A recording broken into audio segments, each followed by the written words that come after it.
नमस्कार, मैं हूं आरुषि राय और आप देख रहे हैं क्लाउड वेब इंडिया न्यूज। चलिए सबसे पहले नजर डालते हैं आज की खबर पर।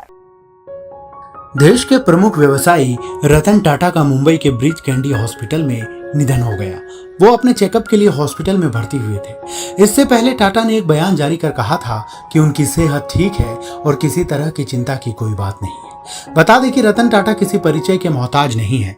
उद्योगपति, उद्यमी और टाटा सन्स के मानद चेयरमैन अपने अच्छे कामों के लिए जाने जाते हैं। आज हम आपको रतन टाटा के बारे में कुछ रोचक तथ्यों के बारे में बताएंगे। रतन टाटा का जीवन जितना सफल और प्रेरक रहा, उतना ही उनका निजी जीवन रहस्यमयी रहा। वे विनम्र और संवेदनशील व्यक्ति थे। उन्होंने अपने निजी जीवन को कभी सार्वजनिक नहीं किया।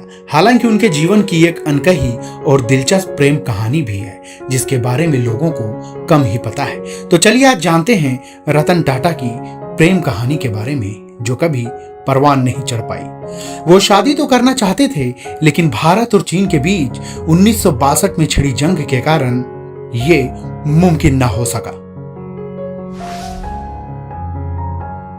वो साल था 1948, जब रतन टाटा सिर्फ 10 साल के थे। उनके माता पिता अलग हो गए थे और इसलिए उनका पालन पोषण उनकी दादी नवाज बाई टाटा ने किया था।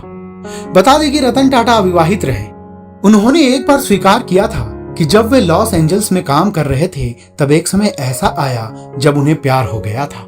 लेकिन 1962 के भारत चीन युद्ध के कारण लड़की के माता पिता उसे भारत भेजने के खिलाफ थे, जिसके बाद उन्होंने कभी शादी नहीं की। रतन टाटा इसके बाद कारोबारी दुनिया में रम गए और फिर निजी जिंदगी के बारे में सोचने का मौका ही नहीं मिला। दरअसल रतन टाटा ने इसका जिक्र खुद एक इंटरव्यू में किया था। उन्होंने कहा था कि जब वे 1960 में अमेरिका में पढ़ाई कर रहे थे, तब उनकी मुलाकात एक लड़की से हुई थी, जिससे वो प्रेम करने लगे थे। उनका प्रेम काफी गहरा था। वे दोनों एक दूसरे से शादी करने के लिए भी तैयार थे। रतन टाटा उस समय अमेरिका में ही रहना चाहते थे और अपनी जिंदगी वहां बसाने की सोच रहे थे। लेकिन इस प्रेम कहानी का अंत दिल छू लेने वाला है। जब रतन टाटा की दादी की तबीयत बिगड़ गई, तब वे वापस भारत लौट आए। उन्होंने सोचा था कि उनकी प्रेमिका जल्द भारत आ जाएगी और वे यहाँ शादी कर लेंगे। लेकिन तभी भारत और चीन के बीच 1962 में युद्ध छिड़ गया और उनकी प्रेमिका के परिवार ने भारत आने से मना कर दिया और इस तरह से रतन टाटा की शादी नहीं हो पाई। इसके बाद रतन टाटा ने अविवाहित रहने का फैसला किया और अपना जीवन बिजनेस और समाज सेवा के लिए समर्पित कर दिया। रतन टाटा ने अपने जीवन में कई ऊंचे मुकाम हासिल किए। रतन टाटा के अच्छे कामों की वजह से पूरी दुनिया में उनकी तारीफ होती है। अब जब वे हमारे बीच नहीं हैं, तो लोग उन्हें याद कर श्रद्धांजलि दे रहे हैं। पूरे देश का नुकसान है, पूरे देश में एक रतन खोया है। आपको लगता है कि क्या ये व्यक्तिगत नुकसान जो आपका है कभी फुलफिल हो पाएगा, इसका कोई रिप्लेसमेंट नहीं? मैंने किसी को अभी बोला कि मैंने जब अपने पहले पिताजी और फिर उसके बाद माताजी को खोया है, आज मैंने तीसरा पेरेंट खोया है। और ये सिर्फ कहने की बातें नहीं है, क्योंकि देखिए मैं उनको 1990 से जानता हूँ, 34 साल, और मेरी उम्र 61 है। तो आधी जिंदगी मैं उनको जानता था और जितना स्नेह उन्होंने मुझे दिया, जितना प्यार, जितनी विनम्रता से वो पेश आए। मैं कौन हूँ? कुछ भी नहीं। उनके पास पूरी दुनिया थी, पर उन्हें ये लगता था कि भाई हाँ, कि मैं अगर सुहेल के साथ बैठूंगा तो हंसी मजाक होगा। और एक बात है, मिस्टर टाटा में एक खासियत ये थी कि वो सच के पहरेदार थे। अगर आप उनको सच एडवाइस देते, उनको वही पसंद था। वो उनमें से नहीं थे कि भाई आप उनकी हाँ में हाँ मिलाओ। तो वो जो उनकी खासियत थी, वो बहुत यूनिक थी। एक चीज़ है कि वो एक सफल बिजनेसमैन थे, ये सभी लोग जानते हैं। उनकी फिलॉन्थ्रॉपी के बारे में भी बहुत किस्से मशहूर है। लेकिन एक ह्यूमन बीइंग के तौर पे कैसे थे वो? एक पर्सनल टच जो उनका लोगों के प्रति होता था, अपना स्टाफ, अपने दोस्त या अपने जानने वाले। मैं आपको एक बात बोलूं, अगर वो कहीं बाहर जाते तो ये नहीं कोई स्टाफ अलग टेबल पे खा रहा है और कोई और अलग टेबल पे खा रहे हैं। सब एक साथ खाते थे, सब एक साथ रहते थे, सब एक साथ प्यार से रहते थे और सबकी देखभाल जो उनने। देखिए मैं आपको एक बात बोलूं, अगर इंसान एनिमल्स, अपने कुत्तों की हिफाजत कर सकता है प्यार से, और मैं आपको बोलूं जब बॉम्बे हाउस रेनोवेट हुआ और चंद्रशेखरन जी चेयरमैन थे और अभी भी हैं, जब बॉम्बे हाउस रेनोवेट हुआ, रतन टाटा ने इंसिस्ट किया कि एक एरिया सिर्फ कुत्तों के लिए होगा। ताज में भी आप जाइए, आज ताज बॉम्बे में जाइए, अगर कोई इंडी या रेस्क्यू डॉग है, उसको अंदर जाने की पूरी परमिशन है। ये इंसानियत है। इंसानियत ये नहीं कि आप सिर्फ अपने लोगों में अच्छे रहें, पर इंसानियत ये होती है कि जब तबके का सबसे जो वीक आदमी है उसके साथ आपका जो व्यवहार है वो इंसानियत है। जानना चाहेंगे कि क्या इस प्रकार की ये एक अपूर्णीय क्षति एक अनमोल रत्न कहते हैं, वो रहा नहीं। ये भारत का कोहिनूर, हरपला भारत का कोहिनूर रहा नहीं, हमसे बिछड़ गया है, ऐसा मैं कहूंगा। और रतन टाटा जी हमारे में नहीं रहे, ये बहुत ही वेदनादायी दुखद घटना है हमारे लिए, पूरे देश के लिए।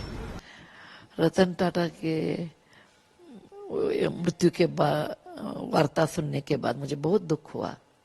घर में एक बड़ी हस्ती होते हैं, उनके मार्गदर्शन में हम चलते हैं, वो ध्रुव नक्षत्र जैसे होते हैं, ऐसे मुझे लगता था उनके। मैं कभी कभी उनके बारे में सोचती हूँ।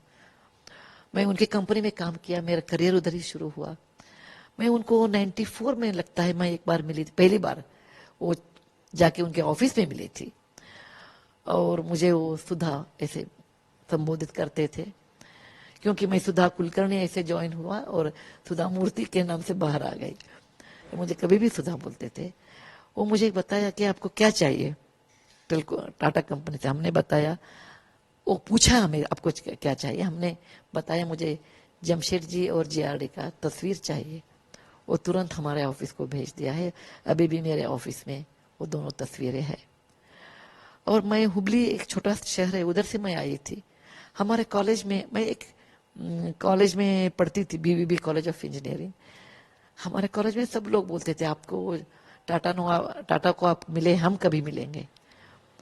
मैं बोलती थी मैं कोशिश करूंगी। उनके पास जाके मैं एक बात बोल लिया, सर हमारे गांव में आपका दर्शन के लिए बहुत लोग इंतजार कर रहे हैं।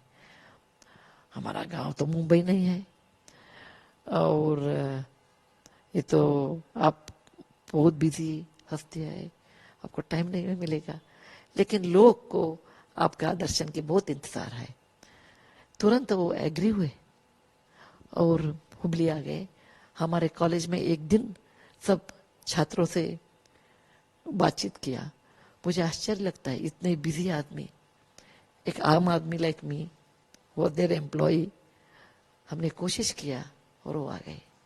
उनका दिल बहुत बड़ा था और उनका रूप सुंदर था, उनका दिल भी उतना ही बहुत सुंदर था। वो ट्रू टाटा थे, कंपैशन में, लोगों के बारे में मदद करने के लिए, लोगों के बारे में सोचने के लिए, और बहुत क्लीन उनके माइंड था। ऐसे लोग मिलना बहुत मुश्किल है। मेरे ये इतना सालों के प्रयाण में मैं उनको एक ही ऐसे व्यक्ति को देखा है। उनका बुद्धि और जीभ और हृदय ऑल तीन एक ही था। क्या सोचते हैं, क्या बोलते हैं, क्या हृदय में है, वो सब हाथ में है। एक पर्शियन वर्ड है, और बॉम्बे हाउस में लिखा है, good thinking, good tongue, good heart and good hands. उसके बारे में ऑल चार एक ही लाइन में थे। क्या सोचते थे वो करते थे, क्या बोलते थे वो करते थे, क्या हृदय में था वही करते थे। वो चारों अलग नहीं था। ऐसे लोग आजकल मिलना बहुत मुश्किल है। उनके निधन से बहुत अपार नष्ट हमारा देश को, इंडस्ट्री को, और वैयक्तिक मेरे लिए भी हुआ है। मैं भगवान से यही प्रार्थना करती हूँ, उनके आत्मा को शांति दे। वो जरूर स्वर्ग में है, उधर वो सबको हमको आशीर्वाद दे, उधर से मैं बोलती हूँ। दिन भर की खबरों से जुड़े रहने के लिए सब्सक्राइब करें हमारे channel cloud web India news को, और हाँ, नोटिफिकेशन की घंटी दबाना ना भूलें।